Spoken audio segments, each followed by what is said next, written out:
Yesu alisema, amkeni kwa usingizi, nyinyi mnalala. Umefika wakati tupate kuamuka. Si kuamuka kwa vitanda vyetu, ni kuhakikisha kila siku unajipa assignment ya kujiombea na kuombea watoto, ili yale madhara inayokuja katika ulimwengu huu isiwe na nafasi katika maisha yetu. Jina la Bwana libarikiwe sana. Na Yesu alikuwa katika mwili huu, na siku moja Yesu akasema, huu ni mwili mbaya. Akamwambia nini? Maana hata Baba wa mbinguni, mimi nataka kuomba sana, roho ndani yangu ana muamuko, lakini mwili umekuwa na shida. Roho inataka sana kuomba, lakini mwili umeleta kasheshe. Ndivyo nasikia mtu amezembea kimaombi na umekuta kwamba mambo haiendi vile unavyotaka. Lakini Yesu alikuwa na tabia, akiwa na wanafunzi wake, hivi alikuwa na tabia ya kwenda stone throw. Wache niulize Mungu kama hao watu ni kweli tuko pamoja hapa pamoja. Yesu anaongea na babake, akirudi na mbele Mungu, hebu rudi. Yesu akirudi anakuta wanalala. Anamwambia, hata mwezi kuangalia lisali moja na mimi. So tunahitaji Mungu atusaidie, tuwe tuna muamuko wa kulisoma neno la Mungu, tuwe na muamuko wa kuomba, na tuwe tuna muamuko wa kuombeana sisi kwa sisi. Maana Yesu alisema, ulimwengu hauwezi ukakupenda. Hata ulimwengu ukiuonga, uchukue pesa uende uonge ulimwengu hauwezi kukupenda. Na ulimwengu hautaweza kutupenda, na hiyo ni kama kitu ambacho yani Mungu amesema ulimwengu hauwezi kutupenda. Jina la Bwana libarikiwe sana. Amen. Fungua pamoja nami kitabu cha Yohana Mtakatifu mlango 15 na mstari wa 19. The Bible says, if you were of the world would love its own. But because you are not of the world, but I have chosen you out of the world, therefore the world hated you. Sio ni mtu mzuri atuambia ulimwengu unatuchukia. Kuliko ule mtu anakuambia nakupenda lakini anakuwekea sumu. Anaitwa sifa. Yaani huyu Yesu si ni mtamu. Na vile mwimbaji mwingine anasema onjeni muone Bwana yuma. Yaani si alionja kwa njia hii. Yesu alisema he separated us. Tuko katika hii dunia lakini tumekuwa separated. Umekuwa katika ulimwengu huu lakini wewe si wa ulimwengu huu. Umekuwa ni mama katika ulimwengu huu lakini wewe si mama wa ulimwengu huu.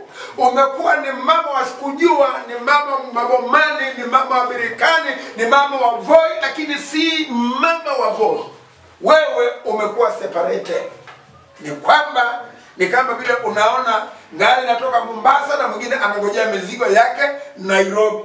Mwingine anangojea mizigo yake Kampala. Ukweli wa mambo, tuko katika ulimwengu huu lakini we are on transit. Na ulimwengu hauwezi kutupenda, maana yale mambo tunafanya iko kinyume cha ulimwengu. Lakini wakati wote ukisema sasa naona mambo yameshinda, hebu naweza nimesikia kuna mganga, yani unakuta kwamba unaanza kupendwa na ulimwengu kama unafanya mambo ya ulimwengu. Yesu akasema kama tungekuwa wa ulimwengu huu, ulimwengu ungetupenda, ni kwa sababu tunafanya mambo ya ulimwengu. Lakini kwa sababu sisi si wa ulimwengu huu, ulimwengu hauwezi kutupenda kwa sababu ulimwengu Yesu ameutoa ndani yetu. Jina la Bwana libarikiwe sana. Amen. Yohana Mtakatifu hapo nimesema ni mlango wa 15 mstari wa 19. Biblia inasema hivi, kama mngekuwa wa ulimwengu koma, ulimwengu ungewapenda walio wake. Lakini kwa sababu ni si wa ulimwengu, mbali mimi naliwachagua katika ulimwengu, na kwa sababu hiyo ulimwengu unawachukia. Full stop. Jina la Bwana libarikiwe sana. Amen. Na kwa sababu ya mimi kufa msalabani, na mwingine akaona sababu ya mimi kufa na kuelewa ni kwa nini nimekufa, na akanipokea, nikaona mimi kama mwokozi wake nimdokezee. Kuanzia leo ndugu, Kwa sababu wewe umetambua ni kitu, ile damu nimemwaga pale si damu ya wanyama. Kwa sababu umetambua hiyo, mimi nimekuchagua uendelee kutegemea damu hiyo. Lakini ujue wewe si wa ulimwengu huu. Kwa sababu gani unaishi ulimwengu? Maana yale mambo unayenena juu yangu ulimwengu hautaki. Hivyo uelewe unakaa na mtu anayekuchukia, anaitwa ulimwengu. Jina la Bwana libarikiwe sana. Yesu akasema mimi nimewachagua, na kwa sababu hiyo nimewachagua muelewe ulimwengu hauwezi kupenda mtu ambaye nimemchagua. Kama mngekuwa ni wa ulimwengu, ulimwengu ungewapenda, maana ulimwengu unawapenda wale walio wake. Lakini kwa sababu mimi nimewachagua kutoka ulimwengu, basi muelewe ulimwengu unawachukia. Jina la Bwana libarikiwe sana. Amen. Ulimwengu unatuchukia. Kwani kwa nini mtu anatumiwa na shetani anakuroga? Mtu anatumiwa na shetani anaona watoto wake wanaendelea vizuri, anauma mpaka anauza shamba, mpaka ahakikisha ameweka utundu na ujinga ndani ya akili ya watoto na hajafanya kitu, na ni mwanadamu. Maana ulimwengu unatumia walio wa ulimwengu kuchukia. Ulimwengu hauwezi kutupenda. Na usifikiri wakati mwingine ni vile watu hawajatia maanani. Hata tunasema Bwana Yesu asifiwe, shetani ushindwe. Yaani mambo inatendeka, na mambo inatendeka na shetani ambaye anasema huyu akifanya ateleze, alale bila kuomba, zile ndoto ndasukuma kwake, atajua mimi ni nani. Yaani unaposema ushindwe katika jina la Yesu, mambo inashindwa. Unaposema shetani na kuangamiza na mambo yake, yani kuna kuangamia. Maana kila neno linalotoka ndani ya kinywa cha Mungu alimrudi bure, litakwenda kutimiza alivyoagiza. Hivyo wakati Yesu akiwa ndani yako anaambia shetani toka, shetani anatoka. Na leo tunakafunia kitu kingine, kuna tabia nyingine watu wanakuwa na tabia ya kudandia mambo. Ni lazima uangalie ndani yako kuna unyenyekevu. Yaani vile sema nyenyekeeni, na mnaponyenyekea mpingeni shetani, naye haitabakia mjadala, ni miguuni yako.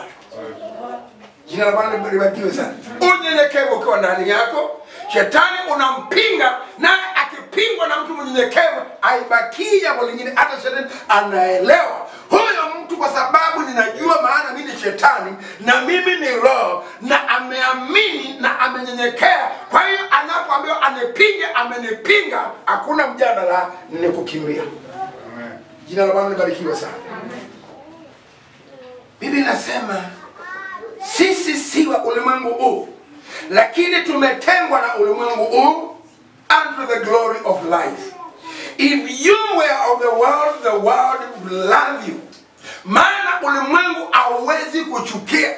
Na ndipo unaona mlevi na mlevi, yani wanachukiana, mmoja akianguka wewe amuka twende nyumbani. Wanaanguka wote, wanaingiza vichwa kwa hivyo tunasema tutafika tu sikuache. Hawaachani, maana ni wa ulimwengu huu. Wanavuta sigara msulule watu 10. Sema ai kwani mnaonezea? Hapana, itakutoa usimalize. Yani maana ni wa ulimwengu huu, wanashiriki mambo ya ulimwengu huu. Ulimwengu huu, Biblia inasema therefore never think, talk or live as though you are of the world. Refuse to operate by the system of the world. Kataa kuingia katika mtiririko wa mambo ya ulimwengu huu. Jina la Bwana libarikiwe sana. Amen. Refuse to operate by the system of the world, which is programmed to fail. Rather, live by the word of God. The Bible says, you are chosen, a race, a priesthood, kingly lineage, a holy nation, a people belonging specifically to God. Jina la Bwana libarikiwe sana. Huu ni waraka wa Yohana. Kumbuka wakati ulikokuwa duniani ulikuwa unachukua karatasi na barua kwa mpendwa, ninayependezwa naye, ninakupenda na nimekosa maneno ya kukuambia. Pokea hiyo barua, utajaza mwenyewe. Yani unampenda mtu, yani unakosa la kumwambia. Jina la Bwana libarikiwe sana. Yani unaandika kwa mpenzi wangu ninayempenda, sijui nianzie wapi na ninashindwa nitaanzia wapi. Hata hapo popote anakosa. Jina la Bwana libarikiwe sana. Yesu amesema I have chosen you. Mimi nimewachagua. Unajua kuna watu ambao hawajui kuchagua. Kabisa kuna watu ambao hawajui kuchagua. Unamwambia hebu chukua hiyo maharagwe wewe. Anachagua. Lakini ikiiva umeoma jiwe na hiyo imechaguliwa. Manake kuna mawe ingine meusi, kama umenunua maharagwe ya sura mbaya, kuna mawe ingine ya sura mbaya na inafanana na hiyo maharagwe. Kila Bwana barikiwe sana. Lakini Yesu amesema nimewachagua na nyinyi si wa ulimwengu huu. Maana kama mngekuwa wa ulimwengu huu, ulimwengu ungewapenda. Sasa wakati unapokuwa katika maisha haya wokovu na unapokea mwamuko wa kuomba ndani yako, unakuwa na matunda ya unyenyekevu na matunda yote ya Roho inadhihirika. Kila jambo lote unalolifanya linakuwa sawa. Asifiwe mwana wa Mungu. Amen. The Bible says tuko katika yani ukoo wetu. Tunajaribu kutrace kama vile Yesu alikuwa trace. Yani mpaka Yesu akawa mwana wa Daudi. Tuko katika hali hiyo. Maana tumetoka katika boma baya, tumetoka na watu wabaya, lakini katika laini hiyo Mungu akaona hapana, akakuchomoa na akanichomoa. Na ndiposa unasikia kila mmoja akishuhudia kuna yale mambo iliyomkera. Na ni kwa sababu gani Mungu ukumbuka yale mambo iliyomkera? Na Mungu anasema ninapokusamea umbali ninaweka dhambi zako, ni kama vile kutoka duniani ninakwenda huko mbinguni. Hivyo ndivyo Mungu ana tabia ya kutusamea na kusahau. Lakini tuko na tabia ya kusamea tena tunakumbuka. Jina la Bwana libarikiwe sana. Maana si ati ni shida, ni kwa sababu ulimwengu bado unatafuta mahali uingie ndani yake. Nimesema lakini ndugu vile unacheza. Ndugu ni vile tu Yesu ameniokoa, lakini hiyo sijasahau. Sasa mtu akisema na mimi anasema ndio. Jina la Bwana libarikiwe sana. Yesu anasema nyinyi si wa ulimwengu huu. Na kama mngekuwa wa ulimwengu huu, ulimwengu ungewapenda. Lakini kwa sababu mambo mengine ya ulimwengu huu ampendi, ndipo mnasema nilikuwa mlevi, lakini sasa kwa ajili ya Yesu si. Sasa ulimwengu ukikuona walevi kuona unapitia pale, achana hiyo mwokovu. Hiyo kuja hapa kuna pombe hii haiwezi kuingia na maana akija hapa ni kama miiba. Hii pombe itawaumiza, wacheni hii pombe. Oneni fees ndani ya pombe hii. Oneni mabati kama vile Reverend anasema. Oneni nyama kilo moja nyama mbuzi. Oneni katika hii pombe. Sasa watu hawataki hiyo. Maana hapa kuna roho nyingine uamkanga hapa. Yaani kama hujameza pombe unasikia hapa unajikuta. Bila sema sisi si wa ulimwengu huu. Lineage, a holy nation, a people belonging specifically to God, that you may make known the perfection of Him who called you out of darkness unto His marvelous light. Waraka wa kwanza wa Petro. Waraka wa kwanza wa Petro. Mlango wa pili na mstari wa 9. Mungu ambaye ametuona katika hiyo giza toto na akafanya effort iwayo yoyote, akafanya mikakati na mbinu zozote ili Yesu amwage damu ili utolewe katika hiyo giza ulete katika hiyo marvelous light. Jina la Bwana libarikiwe. Juzi niliwaambia kwa wasomaji wa Biblia na wale watu yani Bible drillers, ukimuuliza Yesu alimwaga damu mara ngapi, anakwambia mara 7. Na akikwambia mara 7 ako na uwezo wa kuelewa hiyo damu inamaanisha nini. Wewe tangu uzaliwa umechapa na mama, umechapa umelia, lakini machozi ni kama hii maji tu. Lakini Yesu alilia, akalia, machozi ikaisha, matone ya damu. Matone ya damu ya kwanza. Yesu akavalishwa kofia ya miiba ile ya mitunduru inchi 6. Walipochukua ule mwanzi wakaweka ndani ya ile vinegar ili aone uchungu, afe kwa haraka. Biblia inasema hata Yesu alikataa, akadungwa, kichwa kikatoka damu. Hiyo ni mara 2. Yesu alikuwa anatembea, watu walimchukia mpaka hawakuweza kumsaidia. Kama vile unapeleka mtu unamshevu ndevu zake, walikuwa wanazing'oa kama vile wanazing'oa, zinatoka damu. Mara ya 3 Yesu mikono yake msalabani, damu. Mara ya 4 miguu, mara ya 5. Anaitwa sifi. Mkuki ruani, mara ya 6. Mgongo ukawa kama ni tingatinga, mara 7. Yaani kuhakikisha Yesu amekamilisha mission iwayo yoyote, na inapasa tuushinde ulimwengu. Maana hiyo damu yote ilimwagika ili Yesu akaushinde ulimwengu, na inasemekana nyinyi mumeushinda, mimi nimeushinda ulimwengu, hata nanyi inapasa mushinde ulimwengu, na tayari mmekwisha kuushinda ulimwengu. Na huko ndiko kuushinda ulimwengu, hiyo imani mlio nayo ndani yako. Asifiwe mwana wa Mungu. Amen. Wapendwa wangu, the Bible says you are a special breed. Sisi sio ile mtu anasema mimi niko na ng'ombe yangu ya kienyeji. Reverend, mimi naomba ng'ombe yako naomba nilete hii ng'ombe yangu at least nipate hii. Hebu fikiria hii. Cross. So Biblia inasema we are special breed. Maana unatembea wakati hiyo ni nini nikaa kwa mfuko. Mimi si kutoka hiyo. Ukuta ni sigara, aidha utaichoma na utakasiga, utaisaga mpaka isiipe sigara tena. Maana you are not of this world. Hata shetani akuletee vitu na uje umejikuta umeingia katika mambo na umeingia kimipango na mbinu za shetani. The moment you realize kuna mambo ambayo imeingia na nafasi ya Mungu, utakuwa na anger, hasira mbaya, na utaharibu hiyo vitu mpaka yani.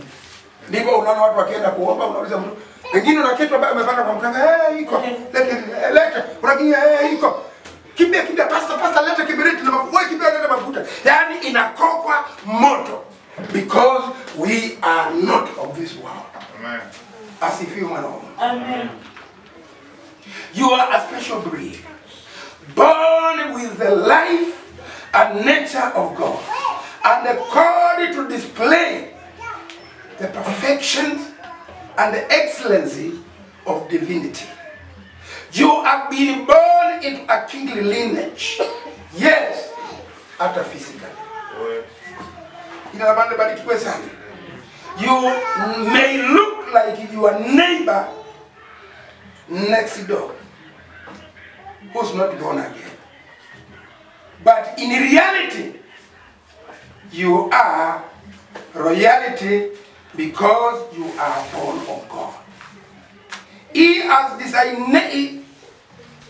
designated your path to that of victory, triumph, and success. Understand today that you have been separated from the general class and of a glory life. You have been chosen to reign as a king in life. Though you are in the world, you are not of the world. You are called in the triumphant life. Methali 25. Bwana asifiwe. Hebu fikiria hayo maandiko. Mtu yeyote ambaye ajui si wa ulimwengu is a city without a wall. Miji ya Wayahudi zamani walikuwa wanajenga na wanaweka ukuta ambaye hata gari inapita. Wanajua hiyo ndio protection. Na huo ni ulinzi. Sasa Biblia ya Bishop imesema mtu asiyezuia tabia yake ni hasira na hii anafananishwa na uwe mji usio na ukuta. This is now a personal issue. Asiyetawala roho yake, asiyetawala ulimi wake, mienendo yake, tabia yake, hatua zake, it's like a city without a wall. Jina la Bwana libarikiwe sana. Yaani maandiko haya inasema ni mfano wa mji. Biblia inasema ni mfano wa mji uliobomolewa usio na kuta. Yaani mji tayari kuna mji na ukuta umebomolewa na tena mji umebomolewa. Yaani ni mtu amebomolewa, tabia yake ya nje, yaani moyo wake umebomoka, na kwa sababu moyo wake umebomoka anaweza kuja hapa aone kama Reverend anaangalia upande huu. Reverend akiangalia kule hapo. Yake sasa Reverend anaangalia huko. Yaani kwenda kuona hii kitu jao, lakini kwa sababu mimi naweka kwa mfuko, manake roho imebomolewa. Yaani mwili wa nje ni rahisi na kufanya tendo kama hilo. Jina la Bwana libarikiwe sana. Yaani mtu ambaye hakika hawezi kutawala tabia iwayo yote ndani ya moyo wake, ndani ya njia zake, ni sawa na mji uliyebomolewa. Yaani zile tabia unazionanga na watu, si ati zinaanza kwa nje, ni kwa sababu that great city, that Eden city, moyo wake umeraruriwa na ukawa kila kitu nakuja kinaweza kuingia. Hasira inaweza kuingia, na hasira ikiingia ikikuta mahali pa kukaa katika moyo, hata ukasirika na mtu utaki kuona hata kuku ikipita mbele yako, unaikata na panga. Jina la Bwana libarikiwe sana. Ndipo unasikia huyu wa Methali akasema, linda moyo wako kuliko vitu vote unavyolinda, maana pale kunatoka chemchemi ya uzima. Jina la Bwana libarikiwe sana. So asiyetawala roho yake ni mfano wa mji uliobomolewa usio na ukuta. Maana kama moyo wako it's not right with God, hata mtu akikufanyia kitu huwezi kumsamehe, atakukanyanga ili nikamkanyanga, hata nimwambie ai pole siku kuona, nimekuona siku nyingi, hujaniona kivipi? Kwa sababu already the city, moyo umebomolewa. Kwa hiyo kitu kinaitwa msamaha hakuna. Jina la Bwana libarikiwe sana. Wapendwa wangu, we are not of this world. Na kwa sababu si wa ulimwengu huu, ulimwengu hauwezi kutupenda. Lakini wewe ukikaa na hasira na mtu akufanyie maovu, unamweka ngumi, hata juzi alinifanyia hivyo, mimi hata wewe umempiga kidogo. Hata mimi nilikuwa naona umempiga kidogo, nilikuwa nataka nije kusaidia. Maana watu wa ulimwengu wanashangilia mambo haya. Lakini mwingine anakuambia ukifanywa hivi hebu msamehe. Maana katika ulimwengu hakuna msamaha. Ulimwengu na jehanamu ni mtu na ndugu yake. Maana jehanamu, mercy has already expired. Hakuna huruma. There's no forgiveness in hell. Hiyo ni vitu ambavyo vime expire. So unaona mtu anakutendea kitu, hapana, huyu mtu hakuna haja, hata usimutie mzee wa Lugongo, hata usipeleke polisi, nenda kwa roho yako umpandike barua, ukutane kotini. Unaruka, yaani unafurahia, hii atafungwa sana. Na hata kama una pesa, unauza ng'ombe, unaonga ule mtu afungwe ndani miaka 10. Hiyo ndio lugha ya ulimwengu. Bwana Yesu asifiwe. The Bible says, mtu asiyeweza tawala roho yake sawa na mji uliobomolewa na usio na ukuta. Bwana Yesu asifiwe sana. Tunaishi nyakati ambazo si nyakati zinaweza kukupendeza wewe. Wokovu ulio nao, yaani usibiri kila mmoja anafurahi kusema Bwana asifiwe. Kuna watu wabaya wanaona hii pesa inaingia hii, naweza chota hii na kufanya. Lakini unafanyaje wakiwa hii wokovu hii huko? Tusifanye namna hizi mtu. Yaani manake ulimwengu, wewe si wa ulimwengu, yaani ni sawa unafunga njia za watu wengi ambayo wanaweza kunufaika. Na usababisha hata wakati mwingine unasikia mtu akiwa ni mkubwa na ameokoka, wanamtafutia mbinu aidha wapige risasi waue, ndio waibe vizuri. Maana ukiwa pale akuibiki, wewe si wa ulimwengu. Labda wangojee utoke wafanye mambo yao, lakini as long as uko pale, kuna mambo ambayo hata wenyewe na hii kitu hata hawezi fanya. Hata ufanya nini? Mtu hapo huyu mtu Yesu ameingia ndani ya kaka inga. Amejaza Yesu ndani ya mpaka kaka mpango wa mwisho. Yaani mtu ameokoka mpaka kakela. Pesa ni hii ya kujisaidia, ameokoka mpaka kakela. Maana wewe si wa ulimwengu huu. Na hayo mambo wanayetaka ifanyike wewe hauwezi kufanya, simply because lineage yako ni ya kifalme. Mungu ametawala moyo wako, ametawala macho yako, ametawala njia zako. Maana Yesu asifiwe. Unajua kuna watu ambaye watu wa ulimwengu huu, mtu hata mtu anaenda Nairobi na mtu mwingine anagongwa na gari na mgonga. Yaani anagongwa na gari mpaka hata akigongwa roho inabakia, lakini ile kitu alikuwa anataka kuangalia anaangalia. Yaani unaona vitu katika town. Sasa wewe unaenda unasahau kama unaenda, sasa mtu unaangalia. Yaani unampaka unasikia gari na vitu wewe. Maana vitu vya ulimwengu huu ni vitu vibaya. Jina la Bwana libarikiwe sana. The Bible says sisi si wa ulimwengu huu, na kwa sababu si wa ulimwengu huu, uelewe ulimwengu hauwezi kukupenda na ulimwengu hautakupenda. Na ulimwengu ni nini? Wale watu ambaye hawajaokoka, hamtaweza kuiva katika chungu kimoja. There is no way you cannot cook in one pot. Hata mkae nyumba moja, utakuta kuna mambo wanafanya, aidha kwa sababu wewe umeokoka sana, yani wanaanza kuhukumika ndani ya mioyo yao. Jina la Bwana libarikiwe sana. Ni vizuri tuelewe we were separated. Now we are not of this world, like the world can. Kuna siku ulimwengu utakupenda.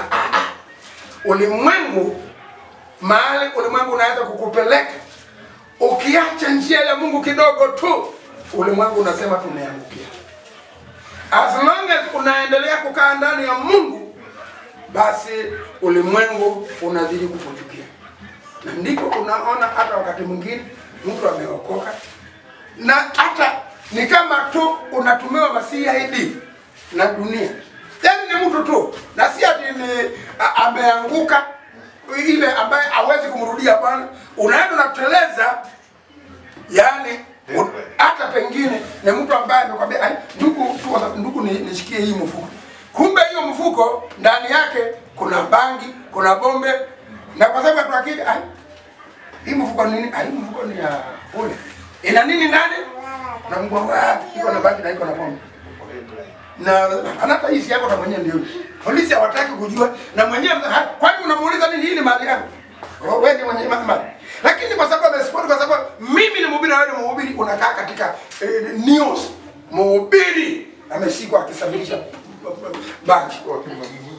Mhubiri wa kimataifa ameshikwa akisema, yaani shetani ni mbaya. Wewe mwenyewe ni mtu ambaye mlikuwa mnasafiri na hauna shida, kwani kwa bila mtu nitesia hapa nijisaidia hapa, na ni mtu ambaye ametoka kwa, lakini uko jua na polisi wako na zile kamera na zile umba zinanusa, wananusa, unajua hapa kuna cocaine, hapa kuna nini.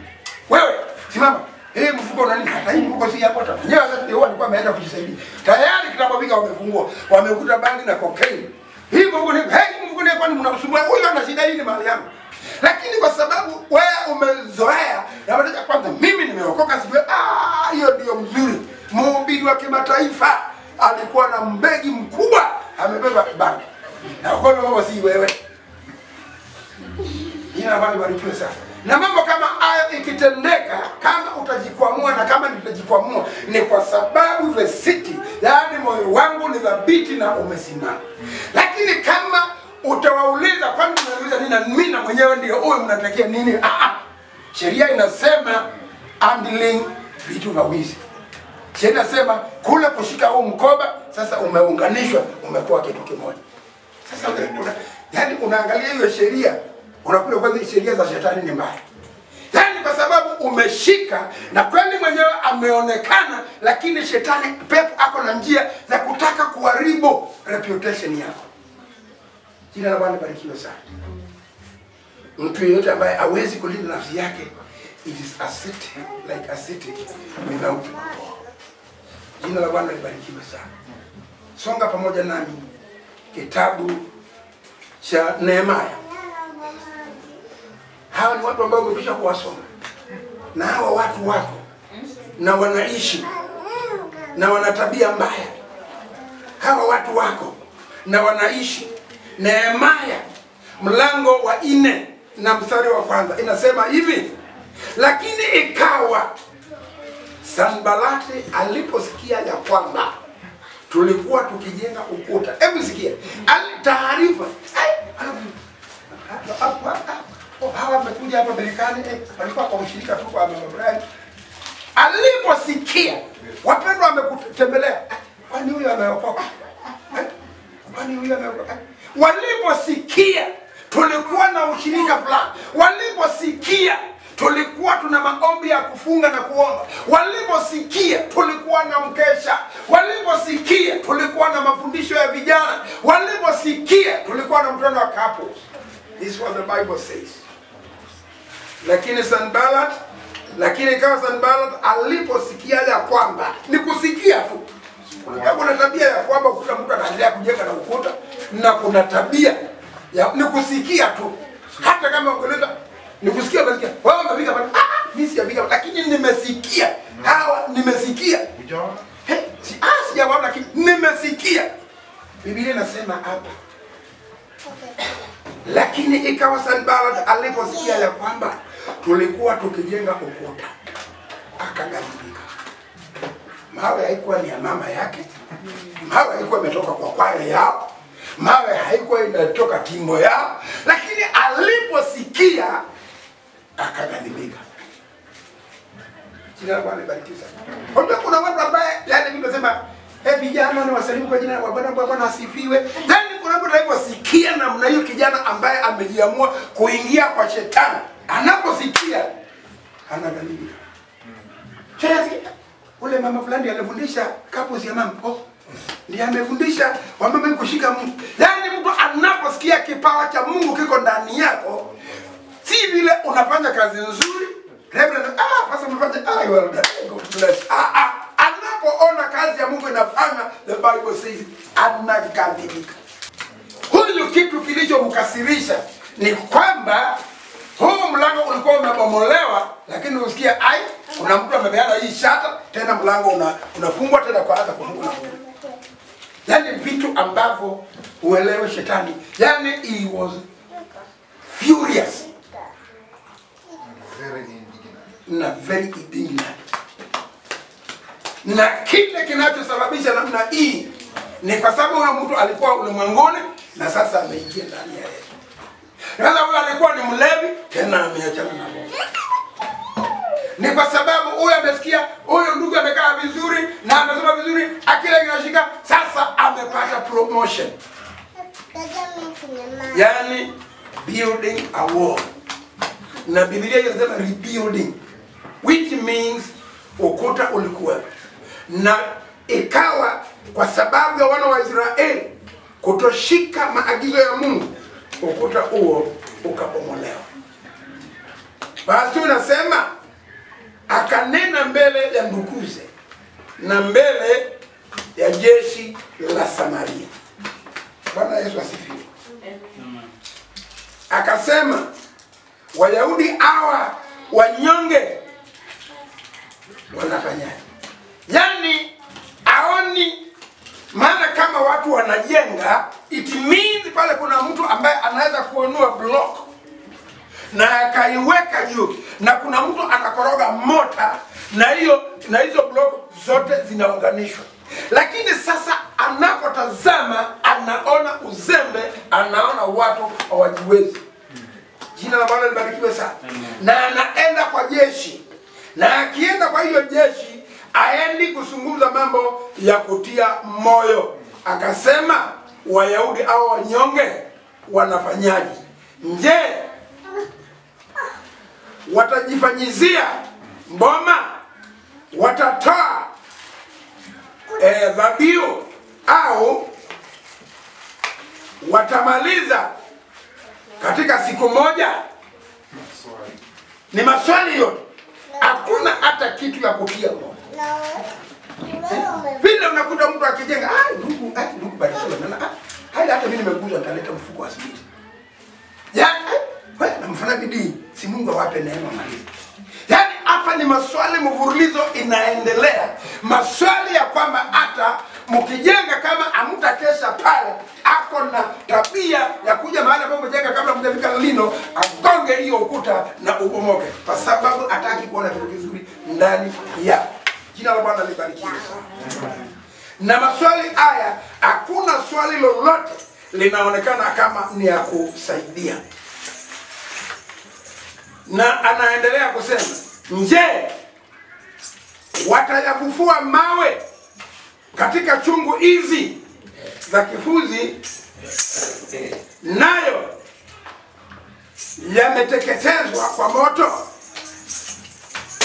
Basi Tobia Mwamoni alikuwa karibu naye akasema, hata hiki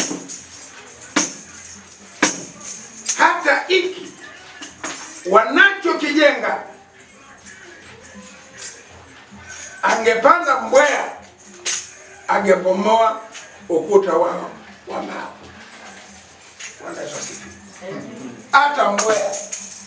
Yaani tunajua msingi ukianza kuna zile ngulunga zinatoka huko kama Taveta, kuna zile ngulunga na zimeunganishwa na huyu anifanya ameokoka nini? Ameokoka nini? Ngoja tutamchorea. Hajameokoka. Ngoja tutamchorea. Ameokoka. Kwani vijana wanaokoka ni kuishiwa. Huyu ana mawazo. Tutamchorea.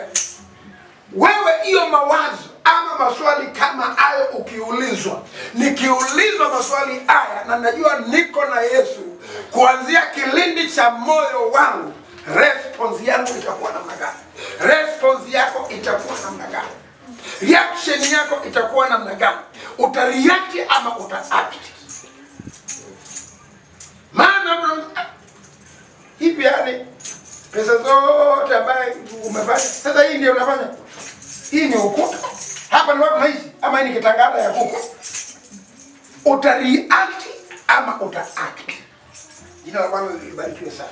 Maana ni watu wachache wanaweza kukaa, hata shetani akuone ukiwa umeenda kwa boutique na ukanunua nguo ya 10,000 na kiatu ya Oxford leather ya 45. Na hii na mtumba wa baba wapi? Na wewe unajua hii si mtumba. Sasa hii ni kiatu kama hii na manyoya nyani. Wewe unajua hii ni hospital leather na ni 45,000. Hii ni rinda yako umenunua kwa botiki kama Nairobi, unanunua maduka ya saa wili, wale maduka ambaye unajipanga miaka 5 ndio uingie. Sasa mshahara wote unafanya huko Nairobi vitu. Mshahara wote unafanya kwa hiyo mtu. Kwani sasa hii mtumba hii na unajua kabisa hii si mtumba. Na kwa sababu hawa Wayahudi walijua kabisa huu ukuta ni strong. Na walijua, they never reacted, but they acted. Hallelujah. Waka continue. When you react, vitu vinaharibika. When you act, action inakuwa supported with love. Jina la Bwana barikiwe sana. Hallelujah. Sasa katika maswali haya inaulizwa hapa, ndiyo maswali tunakumbana nayo kila siku. Wewe umeokoka nini? Umeokoka nini? Umeokoka nini wewe? Hati umeokoka? Tena anasema hivi haraka na cheka mpaka anaanguka. Hati umeokoka? Hati umeokoka?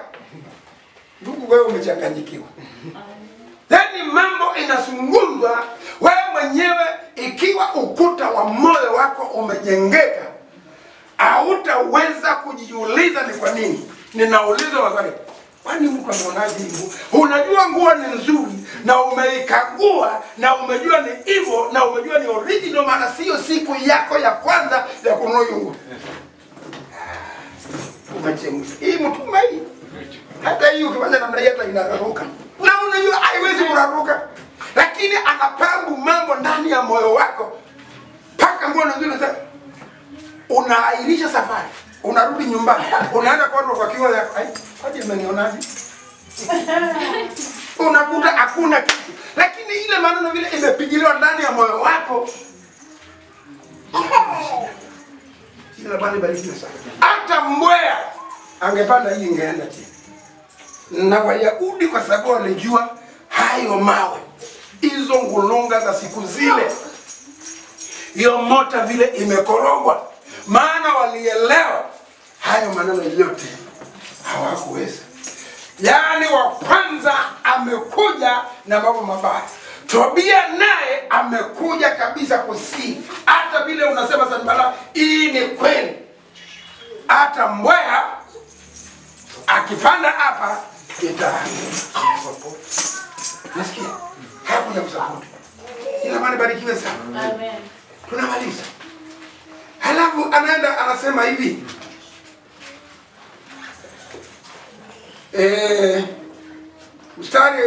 Kumefika mstari wa 5 akasema hata hiki wanachokijenga angepanda mbweha angeubomoa ukuta wao wa mawe. Sikia watu ambaye wanaelewa kukaa wakihakikisha wamejengea mioyo yao ukuta. Sikia Mungu wetu, maana tunadharauliwa,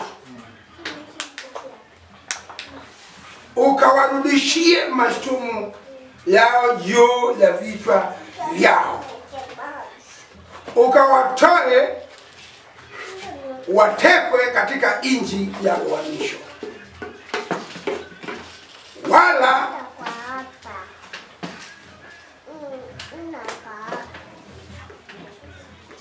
usiustiri uovu wao,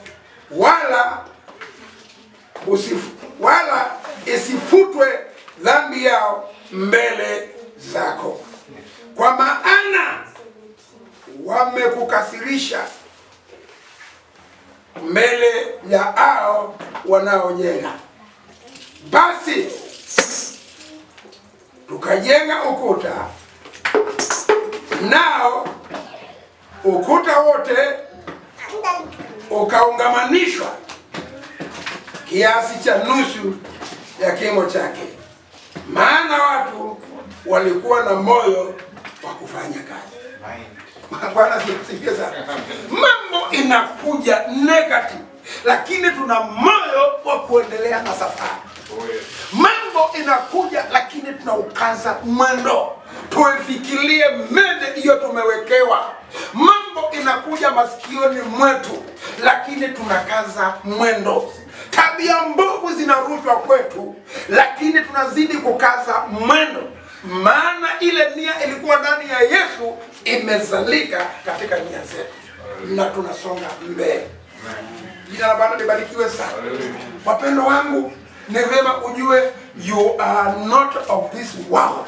We are not of this world. Na mambo yote yale ambaye si ya kututakia wema yako takriban katika ulimwengu huu. Na Sanbalati hawezi kusema alikuwa nyakati zile, anaishi mpaka sasa. Tobia naye wakuja kuweka kabisa chumvi wapo. Lakini Nehemia wa siku hizi yupo wa kuambia Mungu, ikiwa mimi mwanadamu wa kawaida nimesikia hiyo mashtumu na wewe si umesikia, uwalipe na urudishe mashtumu yao juu ya vichwa yao. Na watu wakaendelea kuchapa kazi, maana walikuwa na moyo wa kuchapa kazi. Tunajua kwamba katika ulimwengu huu yapo mambo mengi mabaya mno kwa ajili ya kanisa, lakini ukweli wa mambo ni kwamba una moyo, nina moyo, tuna moyo wa kuchapa kazi ya injili, wa kuchapa kazi tukiutafuta uso wa Bwana, kuchapa kazi tukimtolea Bwana akiweka fedha mikononi mwetu, tukifanya kazi ya kuwapenda wale wasiopendeka. Jina la Bwana libarikiwe sana. Wapendwa wangu, ni maombi yangu upate kuelewa Tobia wapo, Sanbalati wapo, na kina Geshimu wapo. Na hakuna siku Geshimu na Tobia na Sanbalati wataona kitu kizuri kwako. Hata Hata ukinunua gari nzuri namna hiyo, hii ni gari nzuri na wanaelewa hii gari bei yake. Na wanaelewa hii ni gari smart. Lakini Sanbalati akikuta unapenda hii gari, wewe nawe hii mkweche umepata wapi? Na wanajua mkweche hata kusema hawezi kununua. Wanajua. Yaani Tobia Sanbalati haoni kitu kizuri. Tobia ni sawasawa na wana wa Yakobo. Ndugu yao ametokea huko siku 3, ameambia na babake, nenda uangalie ndugu zako, pengine matumbo yameleta kasheshe na njaa inawaumiza. Wanamuona akitokea huko, wanambandika yule mwotandoto ni yule. Leo atapanda cha msema. Anakuja, wanapokea chakula, wanakiangamiza tumboni, wanamtoa na tumbo ndani ya chini. Analia, hapana, tumtoe. Wanamwona wanasema, wambizi ni wanaje. Wacha tumpige beki. Lakini chakula kimeingia tumboni na wameshiba, lakini wakishiba hawezi kusema asante. Walimuona akitokea mbali. Hadi kama tabia ndio. Mimi nilikuwa naona toleo, nilikuwa ndio hatajiwa kama hizo. Ninatembea mpaka inasikia mara inafanya magoti na wanajua Yusufu ameleta chakula, lakini hawaoni chakula. Wanasema yule mwotondoro anakuja na leo ndiye tunamalizana naye. Chakula tumboni wa wanachukua, wanatumbukiza ndani ya shimo. Kijana ni hiyo sauti inawaumiza. Wanamtoa, wanachinja mbuzi, wanapaka damu. Shetani anasema endeni mwambie babake, hata ile chakula hatukula, chakula kiko kwa tumbo amekula. Sasa tunaambia babake mnyama mbaya amemrarua na chakula kiko tumboni. Wewe hebu fikiria Mungu anasema chakula kiko tumboni, wamechinja mbuzi, ile nguo yake wamevua. Na Yusufu tena aonekana si mtu wazimu. Laini yao hakuna mtu wazimu, lakini amevuliwa nguo na nguo imepakwa damu na taarifa na ujumbe kichwani mwao. Tutamwambia dadi, jamaa hata sasa tumekuja dadi tukitembea na magoti. Hii ni siku ya 5 kuja kuona hii ni njaa. Alinaruliwa huko na mnyama. Chakula kiko tumboni lakini hawaoni kitu kingine. Bwana Yesu asifiwe. Amen. Sanbalati wapo, Tobia wapo na Geshemu wapo katika safari hii ya kwenda mbinguni. Lakini Nehemia ambaye anautunza moyo wake, ataki afananishwe na mji ambaye hauna ukuta. Ataki afananishwe na boma ambaye haina ukuta. Jina la Bwana libarikiwe sana. Maana wakati ule wanaposema tutasema mnyama wa porini alimurarua, mnyama wa mwituni alimurarua, ni kwa sababu mioyo yao ilikuwa haina wema hata kidogo. Jina la Bwana libarikiwe. Amen. Wapendwa wangu, we are not of this world. Lakini Tobia na Geshemu wanatuandaa. Hata wale watu ambao umewafanyia vizuri, hata wewe mwenyewe unachanganyika. Ni mimi sijaelewa kama nimefanyia vizuri kama fulani out of this people. Fulani. Na huyu mtu kitu chake si kitu. Huyu hapa anafahamu nini? Hivyo ndipo amekwambia, ameniambia namna hii. Hata mimi nimekutana naye akasema hivi. Yaani taarifa ya kweli. Oh people. Huyu mtu juzi amekuja ulimwengu, you are not of this world.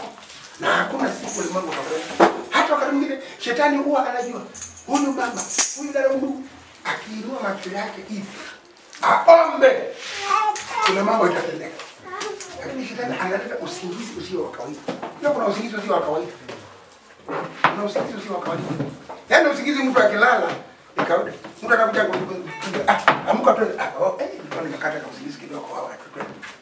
Lakini Yesu alikuwa anakuta watu wamelala. Yesu anasema mpaka macho imekuwa mekundu. Sio alikuwa anapaka macho yao rangi ili waoneshe tuna vile wamemwaga matone hapa tulikuwa kazini. Tubaba bado tukuoni vizuri. Lakini Yesu alijua wamelala mpaka macho ikawa mekundu. Jina la Bwana libarikiwe sana. Tobia, Sanbalati na Geshemu wapo na wanajua kabisa wewe ni ukoo ule. Watu wa Mungu anajua kabisa. Ndio naona kipindi cha maushuhuda kinakuanga ni Mungu. Sasa nitakangi hapa. Maana unashuhudia against Israel. Wakati tulipoanza hapa Jumapili nimetembea na namshukuru Mungu. Hata mimi sikukoa, hata kufanya kitu, sijabana namshukuru Mungu. Hapendi hiyo. Maana ni kweli. Hapendi. Maana benda watu wako. Unaenda unalala hospitali, fulani ndiye amepeleka hospitali amekoa kidogo. Hapo. Hiyo ndio mtu mkifanya. Lakini kusikia tangu Jumapili Mungu amenilinda niko hivi. Sijafanya shetani apendi hiyo. Maana najua hiyo unaambia Mungu ninajikabidhi mikononi mwako. Vile wiki hiyo imemalizika, Bwana nataka iwe hivyo. Shetani atakanga mambo maovu. Vile Tobia, Geshem na Sanbalati vile walikuwa wanaongea kitu cha ukuta, ndivyo ilivyo. The Bible says yeyote ambaye hawezi kuutawala moyo wake ni kama it is a city without wall. Ni maombi yangu Mungu akusababishe daima kuwa wewe you are just a city with a permanent wall. Jina la Bwana libarikiwe sana. Yaani wewe unalala hata ukishtuka usingizini, hata kama utoka kitanda chako, unaweza kukaa ndani ya kitanda chako, ukisema wewe cha Mungu wako, cha Mungu wako. Hata kama si maneno mengine na umeshtuka ni saa 8 saa 9 au cha Mungu wako. Cha Mungu wako. Cha Mungu wako. Yaani umekuja ukapata na usingizi mwingine ukiwa ulikuwa unampatia Bwana shukrani. Bwana Yesu asifiwe. Yaani unashtuka hata wakati mwingine si lazima uchomoke ndani ya kitanda. Mahali popote unashtuka na uko na nafasi na ka usingizi kamekatika. Si lazima uombe yale maombi. Chapter unasikiza vile umetulia ni saa 9 unakaa unasikia ukiela kutulia ni unasikia chapter umepata masikio yangu kusikia ati hiyo ni njogoo masikio yangu hajaziba nimesikia njogoo chapter Mungu unakaa unaanza kama pepo chapter Mungu yani unachukua kaka usingizi kingine kale ka mwisho kanakuja kukuchukua saa 12:30 ama saa 11 unaona hivi inaanza. Jina la Bwana libarikiwe sana. Sanbalati, Geshem na Tobia wako sasa na wanaishi. Na wataki kuona kitu. Jina la Bwana libarikiwe sana. So, wapendwa wangu, Sanbalati wako na Tobia wako. Unafanya kitu kizuri 100/100 lakini hata umshukie bunduki hawezi kuona kama unafanya kitu. Sasa hii ni nini? Unabariki mtu na shati kama shati. Sasa hii sasa ndio barabara. Hii umeokota kwa bila hapo kuna mali barabara. Anajua hii hayokoti barabara lakini yeye mwenyewe ana. Hii sasa ndio mali hii. Na mimi naweza kuivua. Anakutia hata bila hata. Na sababu yeye hawezi kuvua kaende uchi baraka kutoa. Sasa lakini wacha nifike nyumbani hata nitaichoma. Akukamilisha ni uone hakuna kitu umefanya. Jina la Bwana libarikiwe sana. Hawa wapendwa wetu waliotutangulia walikuwa na shida na Tobia, Sanbalati na Geshem. Lakini sisi tunaishi wakati mzuri. Wacha hiyo timu yote ilikuwa inategemea Nehemia. Na katika uwezo kama akungekuwa na Nehemia, ukuta ungesimama na ngome zinatembea. Lakini Nehemia alishukua na akamwambia umesikia hiyo mashtuko. Uwalipe uovu wao. Na Mungu akasikia na watu wakawa na matumaini. Jamani Mungu awabariki. Amen.